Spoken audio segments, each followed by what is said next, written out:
Welcome back, everybody, to the CONEXPO-CON podcast. I'm your host, as always, Taylor White. Here today, back in, probably this is where we film our best podcast, is when people are here in person. I like doing it in person the best. It feels good. I'm sitting here with today my dad, David White. Dad, thanks for being on. Oh, it's my pleasure. Okay, good. And it's going to be good.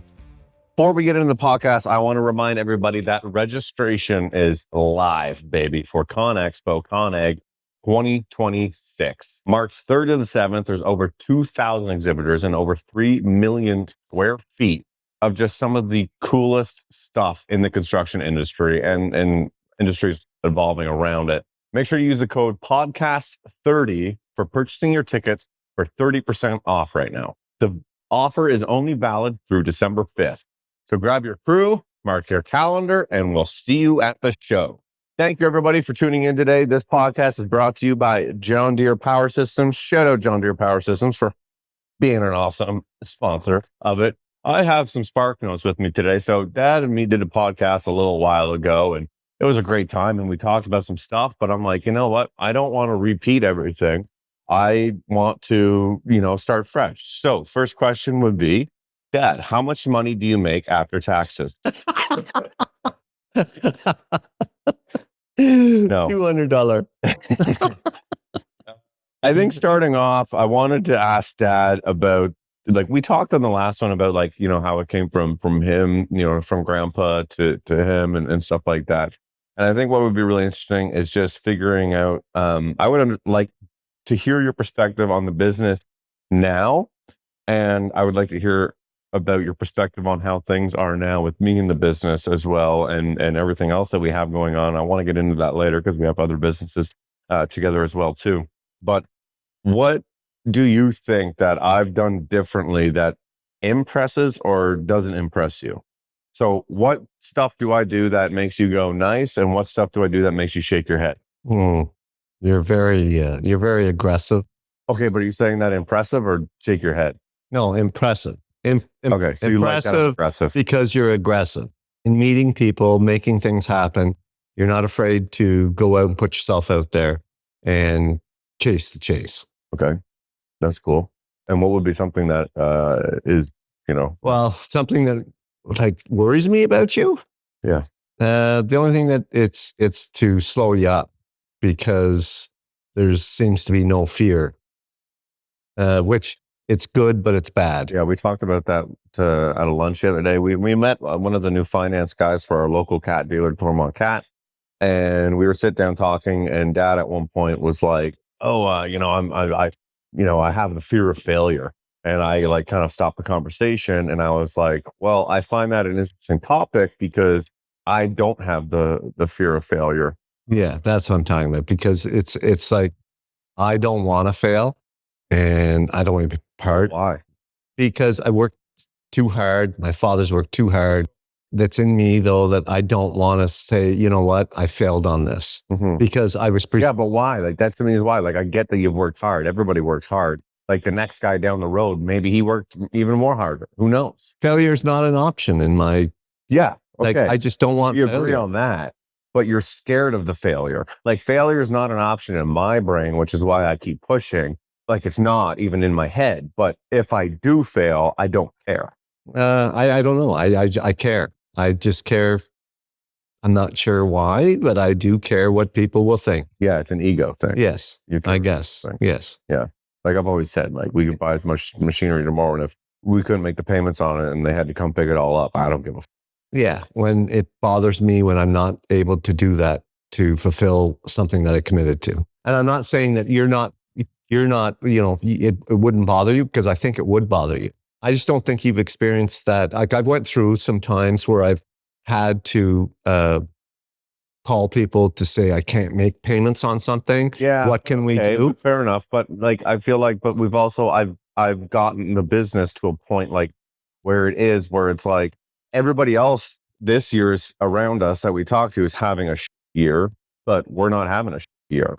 Exactly. But I'm just saying, I'm always there's something on my shoulder going, just be careful. Just be careful. When that's not on your shoulder, you're more balls to the wall and let's go. Yeah. I agree, but don't agree with what you're saying, because you're essentially saying you haven't seen the hard times, so that's why. But like, we are in hard times. Canada is in a recession right now. People aren't spending money like they were, but here we are, super busy with good profit margin work because we've created a name for ourselves. We've marketed. We've had passed down generational clients. Like, we're in a good sitting position. Exactly. And I think it, like you said, keywords, generational. Generational is what's keeping us flowing right now. And also too, I think it's everything that you're doing online and socializing with people that I wouldn't have met. I was in my own little world, and you've opened up the world to the bigger landscape of things. On that topic, if you could give your younger self one piece of advice, what would you tell your younger self about doing what you're doing now? And not even actually, like, I had a note that says like in business, but forget that, even just in life. If you could go back in time and tell your younger self something, what would you tell your younger self? Seeing the way that you are today with people, putting yourself out there, meeting the people, being more interactional. I look back and go, maybe I should have put myself out there with people, put myself into some of the associations in the area to become part of the community more than what I had. Because at that time, being part of the community, like, I've seen what it's done for you. It's opened up doors too. Like, you're dealing with business people. I was more dealing with, the local contractors, like Or homeowners and stuff. But that opens up your another business door. was just so much word of mouth back then. Yes, it was. You didn't market. You No, do marketing. Marketing to us was Yellow Pages. How big? And that was the extent of it. Yes. Yeah. Yeah. And you weren't thinking back then like branding, branding and this and that and culture and grow like that. You were just content doing what you were doing. There was like 2 companies around whenever I was growing up that were showing branding. Yeah. And I was like, prefix, it's because we're from a very small town. Yeah. And it was like, whenever we were seeing, it was like, why are they painting all their stuff? Like, all these colors, it just didn't make sense. And it never really caught on until you came along, and the generation now it actually has helped for sure. It's crazy. Now a lot of people do that, and everybody's on social media. And we were just talking about that at the lunch too, that whenever we first started, like, our business started going on social media, it was like nobody was putting themselves on social media. And then now everybody is, right? Exactly. No, if you're not on social media, for sure. Like, I think it's, which is whatever. That's a conversation I have often. Everybody knows that now. Yeah. If you're doing a podcast and people are like, I have a good, like, be on social media. Everybody knows you need to be on social media. So that's just what it is. What's the biggest difference between how business was done then versus now? I'm talking, I guess, transactionally. Like, what do you see as the biggest shift in? I actually have a good one for this on how business is done, both with residential and commercial, like with the clients, transactional wise, not growing and stuff like that. Dealing with clients back when I was taking over and running a business with my father, it was more, you get a phone call. People didn't mind if you got back to them 2 days, 3 days later. Today, whenever you're dealing with people, it's more like, if you're not back to me within 15 minutes, there's a problem. Like, why'd you not get back to me? That's totally, totally different from what we were used to doing back then. That's a good point. Didn't think of it. My point would be, today, I have the impression that I don't trust anybody. Exactly. And everybody is out to screw you. So I think what has changed from when you were doing it versus us, and because we're come from such a small area, is that, like, I tell the guys in the office here all the time, guys and girls in the office, like, if something is totally messed up, you're changing anything, email, document. Oh, you had a conversation with someone on site? Send them an email. I know that it sounds repetitive in the office, how I repeat it constantly, but emailing the smallest conversations, like, oh, the client got us to dig an extra hole over here. And then when you go to invoice them, they go, well, we didn't tell anybody to do that. It's like, no, you did. Residential, it's nice. You're still dealing with people, but now you get different people that aren't from the country, or they're not from around here. And they're looking for the next dollar where they can save, and they can sleep at night knowing they screwed a contractor. Right. So, like, I find it, covering your ass is so different now. Because we took on jobs just on word of mouth. I know. We took on jobs that No was like POs. none. Well, I never had a signed contract up to like 8 years ago. 8 years ago, we started doing signed contracts with deposits. Other than that, we just go do the job. Your word was your word. Then it got to the point, it was like, okay, your handshake is that's what seals the deal. But today, yeah, it's definitely different. You're not doing that. It's like we're covering, you go to a site meeting, you're having to put that site meeting into a minute form. So it's totally different from dealing whenever we were doing it. Now, that was kind of like from your looking out at it. Another thing that I want to get your take on is how labor and work ethic have changed over the years. And I'd like to get your opinion on younger crew, because we are a young business, right? Our guys out there are young. If our guys are listening right now as well too, like it was just, last week where we made a joke when we were in Louisville at the Utility Expo. That was awesome. And, like, oh yeah, we got to get our guys to work more. And then we were joking because, for the amount of work that we do for the size that we are, like our guys are good guys. Yeah. They're putting in the hours, they're working the hours and they're stuff and getting shit done. Yeah. But I would like your input on how's this generation?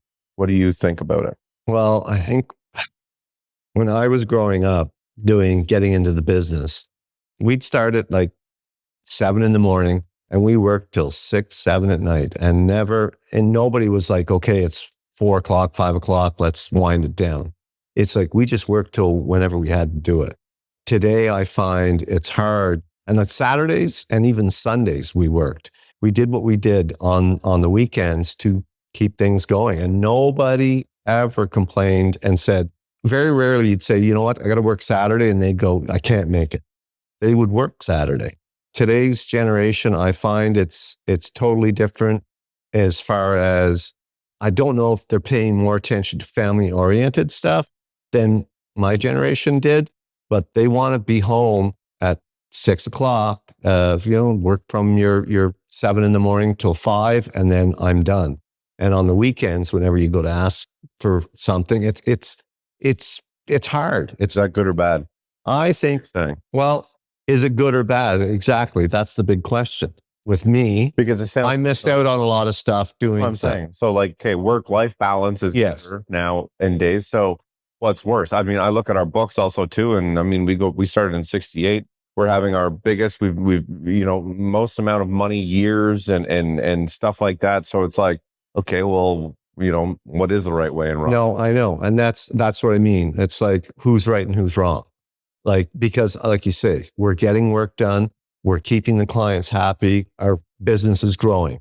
Everybody's working Monday to Friday and we're getting shit done. Come the weekends, if we need the odd weekend, they'll step up and they'll come in and do whatever we need to be done. But it's like you say, like before, I never took the time off to say, go away on a summer vacation, or like you haven't neither. We're just wired differently. That's all. I think that's kind of what it takes as a business owner though too, right? Some guys listening that have their own businesses, it's like, sunshine and you're working. Yeah. We're not 12 months a year business, right? We have this much time to make our revenue, and then whatever we do in the wintertime basically just keeps guys busy, and you lose money or you're just making enough to literally cover to the penny the bills, and that's it. But as a business owner, obviously, yeah, you get back what you put in. So you put in more, you'll get back out more. That would be the thing. And I would also think too, like, I think the younger generation too, especially now, because like we're in my generation, like the millennials used to be the youngest generation. And now it's weird to think that like there's another one below me. And because I still think that I'm super young, but like, I don't think that they're a bad generation. I just think you got to look, like, we generally hire country farm kids from the valley. Like that's kind of our vibe, and that's who's worked here. Not everybody is, but about 90%. And generally they're good kids, good guys, good young men, really. I mean, we're hiring them when they're 18. I think our youngest is 18 right now. And they might not have a lot of experience, but you can see that they want to. Yeah, exactly. And I think that sometimes we remind ourselves of that. Yeah. Like we had an instance where, a young laborer who's 18, pressure washer, made a mess of the shop, a mess of the hose. No one's ever showed him how to do it. No one ever showed him this is how we do it. And because like, we just assumed, well, you would know how to do this, right? Because I knew it when I was 18. Yeah. So I think stuff like that is when we have to remind ourselves, like, okay, we have a young crew. And I do have to remind myself of that. I do too. Yeah, I do too. Because I do find it's like, oh my God, are you kidding me? Like, you don't know how to do that. But it's like you say, Especially even one of the workers. they're young, they don't know. One of the workers that we were talking about today, like, he's does our aggregate stuff, and he's going to laugh when he hears this, but like, he's got a girlfriend now, and he's never had a girlfriend in so long, and now he's got a girlfriend, and priorities kind of change. And before, he'd be the guy to stay till 6 and everyone's gone home, but now it's 5:01, those gates are closing at the pit, and he's gone. Yeah. And it's like, you can't really blame but that's that generational thing. Yeah. Before, whenever, like, we were coming, like I said, is that right or wrong? Yeah. Like, we're still getting the production done. We're still getting everything done. It's like that extra hour. It's like, I look at it and goes, like, that extra hour we could get, like, an extra 4 load of material done or delivered to site or something, Yeah, I think so. What do you think was the biggest change from you running the business to me running the business, and just in like how like dynamic changed there? I think it was structure, basically. Like, whenever there was 4 guys that I had to manage, it was really not that hard to manage because I was the structure. I did the estimating, I did the invoicing, and I did the meeting the people and stuff, like all, and set up the jobs. Today, it's not like that. Like, we've got people that in place to help implement all that structure. For me, it was hard at first because to step away and, not be the big dog that basically, set up, priced and everything, to go, okay, I got to step back now and let that go and let everybody else take over. It's been hard, but it's been good. Yeah. And it's nice to see how it's worked too. So that's totally different. Is like the business structure, but that comes with growth too. Like, the growth that we've had in the last 6 years, it's something that's not my father would have looked at it and would said, like, are you, like, I can't even believe what you are doing with it. Yeah, no, I agree. To add to that, when do you think that I finally stopped being the kid on the job site? I think after you came back from out west. Yeah. And I think you were, would you have been 20? Yeah, I was 20 when I came back. 20. You left when you were like 18? 19 years old. And whenever you came back, you were a different person. You were a man, not a boy. Yeah. And you think that's whenever I changed? It was the start of the change, because I think you're like, each year, it's like, as you got a taste for the business, and as you started to learn the business, you grew and you changed as the business grew. How do you think that we navigate disagreements? This says light humor worked great with us, but I would say we actually have some pretty dark humor. But how do you think we navigate disagreements? It's actually crazy, but I think we do it very well. I think we have our disagreements, but we're man enough to man up to go, okay, we know when to say, whoa, enough's enough. We say our piece, we go our separate way. But yet in the end, when we're apart, I think we realize too where we can come together and we solve it. Yeah, we were talking about this again. Not that bad. No, not that bad. We were at a lunch the other day, and we were talking, and I think what we were highlighting was how good our relationship is in order to be able to have businesses. Like, we have businesses, and we're, they're 8 figures between, the 2 companies that we're turning over now, which is crazy to think about. But I think it's also because, like, we work as business partners because there's no jealousy. You know what I mean? Like, there's no like, oh, well, he did that, or I did that, or I got this, or he pulled that from, much money out of the company, for this or that. Like, because when you get to the nitty gritty of being business partners, you're there for money. And if one guy takes more than this guy, then, and you're somebody who's a bean counter, and you're like, oh, well, it was, like, it's not going to work. And I think that also is another thing that it's a constant joke between us, like, about obviously money and stuff like that. But what I'm trying to say is being on the same page is really important as well too. And not being jealous, not having jealousy of like, oh, well, he's gone and done that, or and equalize everything as we go. Yeah, exactly. And I'm 100% right. I agree with everything you're saying there, because I think you agree with, it's not about the money No. that we're doing this. We're doing this for our family, Yeah. I'm my kids. Yeah. and that's the way I was doing it too. It's like, you know what? It's like the future. That's what we want. Like, and you have the same goal. So sure, we want to be rewarded and we want to live the way we live. Yeah. And it's not extravagant by no means. No, I'm not saying We we're pulling live well. Rolexes. No, $400 but watch. but we're living and doing things that we want to do. We went to Disney last March with our whole family, and that was nice to be. Yes, exactly. It was like, Dad and I, you pull out a dividend from the company to pay for everybody to come down, and yeah, like that was nice to be able to do. Like, yes, exactly, with the grandchildren. That's what you mean by that's what it's all about, and that's what I agreed to. Yeah, it's not about buying a sports car or something like that. Not about keeping numbers and knowing how much the other person took. And what would you say the hardest moment that we've ever had working together and how we handled it? Hardest moment? Wow, that's a good question. Yeah, I know. I think I know what mine was. Hardest moment for us. Not hardest moment, I think, but most. But I want to know yours before I say mine. It probably might be the same thing. I think it's through the growth of the business. No, hardest moment. Hardest moment. Yeah, I don't want just to grow something that you're like, yeah, that was that was pretty tough to get through with, yeah, or that was a situation that was like, yeah, we were at each other. Pretty happy with that. Was it when you were out on the equipment trying to figure out what to come into the office and run the business? No, my moment would be probably when I was driving the Volvo. Yes. Yeah. Okay. You said when I was out running equipment. No, well, I mean the dump, like the dump truck and stuff. Yeah, that was a hard moment. Yes, and you were in the bulldozer. Yes, you were. Volvo. You were being out on the site day after day, and then you don't remember what happened. I can tell. No, I don't remember what happened, but I remember you were. I pulled over. The bulldozer was a different. You wanted out. You were like, I'm done. Bulldozer was just me losing my mind in a bulldozer. Like that wasn't anything to do with the work. Like the Volvo dump truck was one day I was driving the dump truck and I think I was like 2 or 3 months into living in, my first home. And I think at the time it was I think I was getting paid like $30,000 a year, 35 grand. And I think that's honest to God what I was getting paid. Way too much. Yeah. Nowadays and I was living in a house and still doing that, but that was pre-COVID. You couldn't do that now. No. I remember I was just upset because I'm like, man, the amount of stuff that I'm doing for the business, I'm just not getting rewarded enough for it and blah, blah, blah.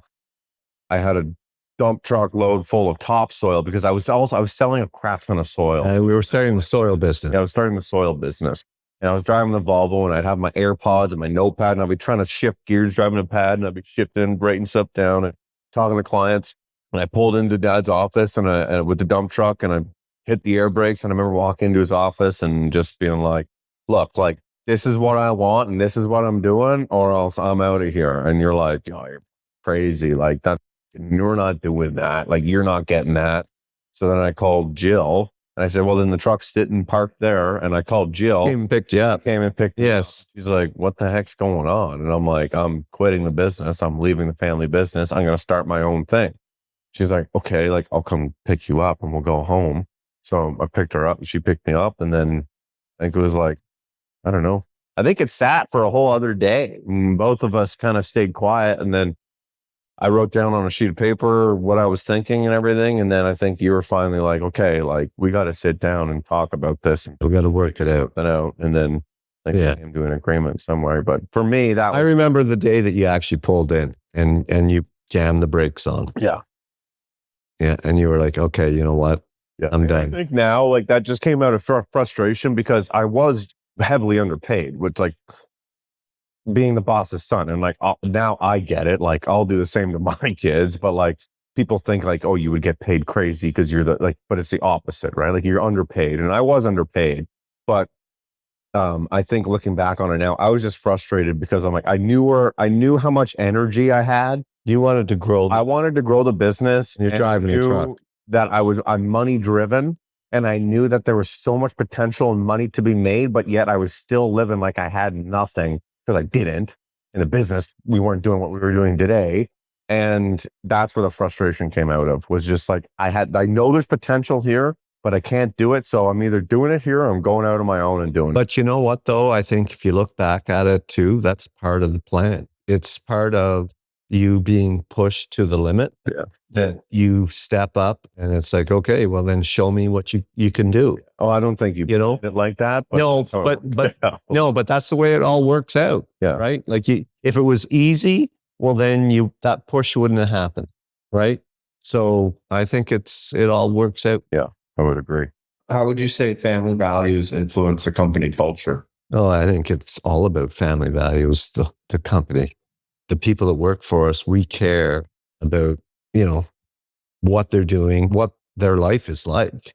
And, we're not greedy as far as pinching their money for what we think they deserve. Not even money. Pay fair. An example that comes to mind about this is one of our laborers, the young guy we were actually just talking about. He grew up on a family farm and he needed the month of October off, soybean season.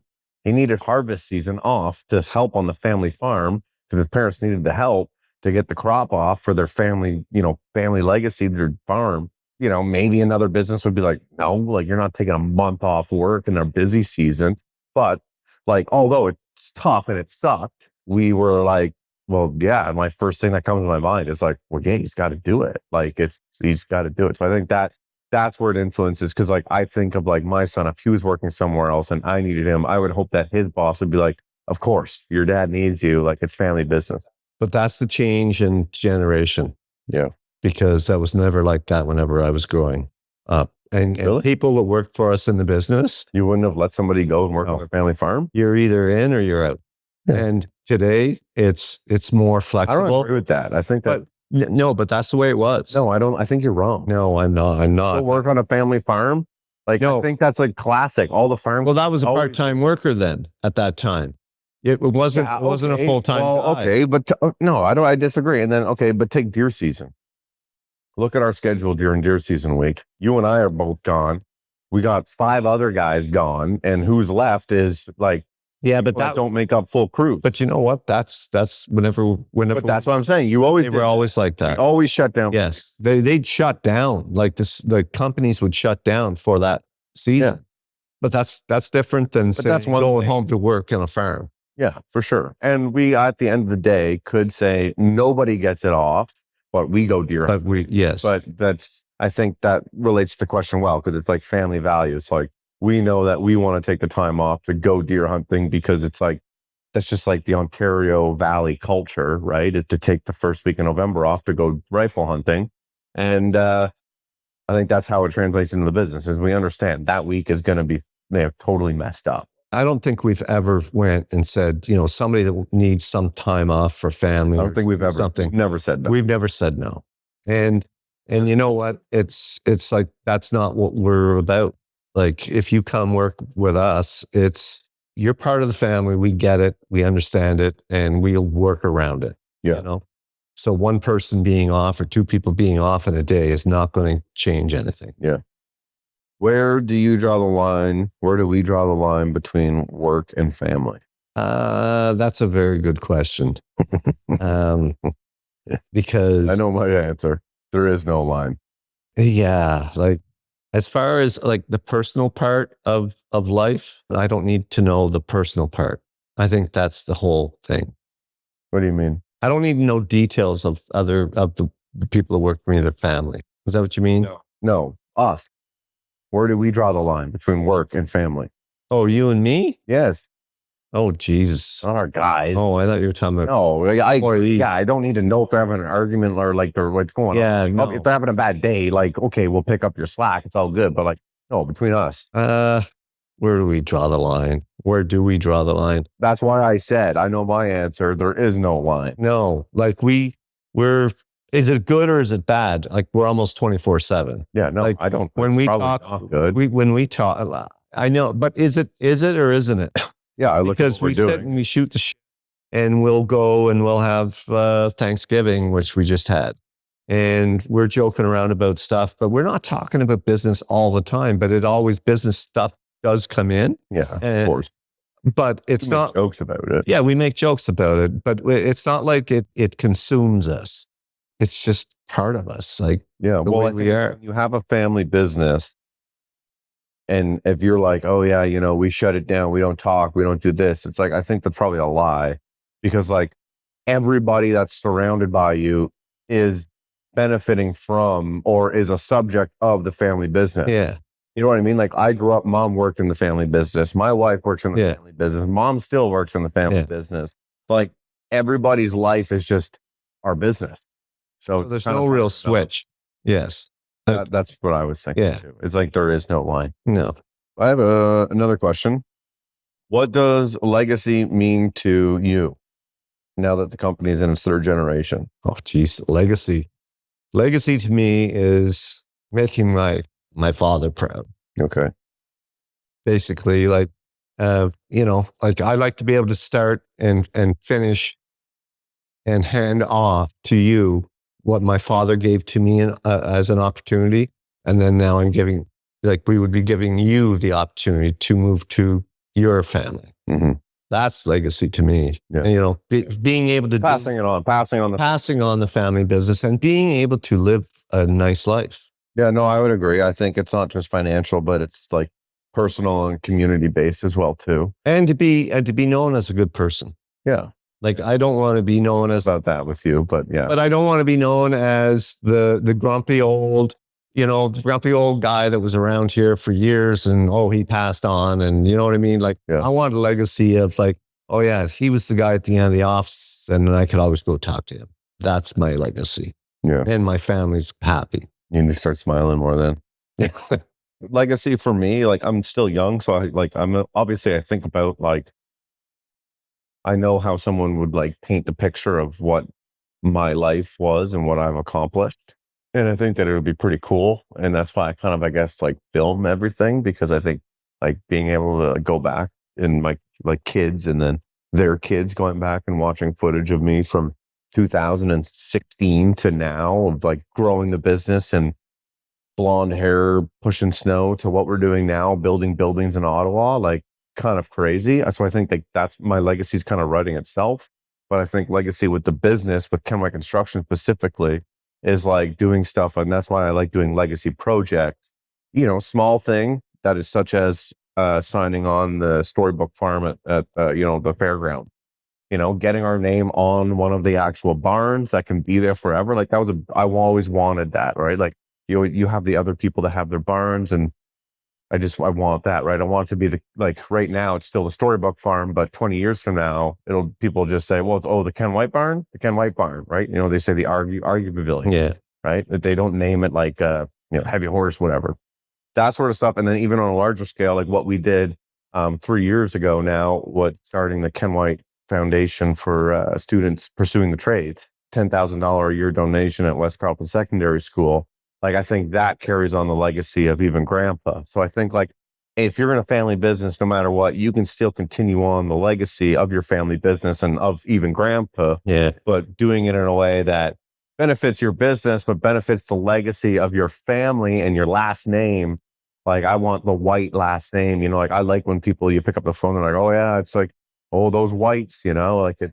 I like doing that. I like building up our family. And it's not just myself. It's the same as what we've started too with the charities, like donating to charities and doing our annual golf tournament. Yeah, we're almost over $100,000 in 3 years of charities that we're doing towards children. Like towards whatever we like, the whatever it is, sick kids. Yeah. And like whatever charity is we choose, but it's something that's like puts our name out there, and I think it's to be proud of. Yeah, I agree. When we're very fortunate and lucky to be able to do stuff like that. Yeah, that's where you have to realize, and like I think that's the thing that we don't stop and take a minute and go, oh, we've done this. Like, we look at our year, hard to everything so fast. Yeah, but it's gone by so quick. But it's like, we do make an impact to a lot of people, like in a day-to-day basis. Like, the people that work for us, they help us, we help them. Yeah. The charities, the community that we're helping. Like, it's like you don't pay attention to that until it's like sometimes too late. Yeah. And you go, wow. Yeah. Yeah, I guess. Yeah. I think it's important to stop and smell the roses, but Yes. sometimes we don't do that. Last thing I had was advice for anyone listening who's thinking of bringing family into their business. What would you tell them? Well, I think it's bring them into the business, but they got to go work somewhere else first. Don't bring them into the business and think from day one they're going to be working for me and not have any experience working somewhere else. They got to be able to go work somewhere else and then come into the business. And by that time, they'll know what it's like on the other side. And then when they come back to do stuff in the business, they're going to have a direction and they're going to know what they want because they've tasted what it's like on the other side. Yeah. I think you can always tell the kids that we're babied or given everything, right? Because the business either stays stagnant or it doesn't work or nobody wants to work for that If guy. you can't make it easy, you don't want to make it easy. You want to make them respect and earn what they're going to go into. Yeah. I totally agree. Right? Yep. That's it. Thank you, everybody, for tuning in. Thank you, John Deere Power Systems, for sponsoring the podcast as always. Again, March 3rd to the 7th, podcast 30. Use that code. Go get your tickets. We'll see you there. We're super pumped to go. We got a massive crew coming down with us this year, and we'll see all you guys there. Catch you on the next one. Take care. Thank you.